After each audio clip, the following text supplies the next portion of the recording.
Шымкенттік тұрғын 3 аяқты электромобиль жасап шығарды. Ақпарат Экспресс-ка сайтында шықты.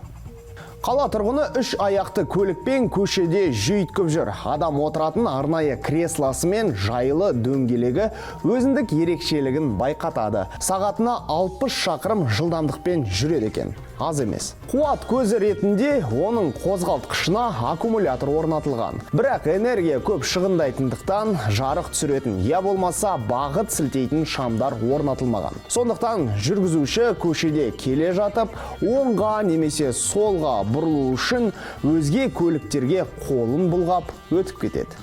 Мұндай көлікті ойлап тапқаны үшін жоба авторы 80 мың теңгедей қаржы шығындаған. Қазір жас өнер тапқыш қала сыртындағы саяжайына осы көлігімен барып қайтады.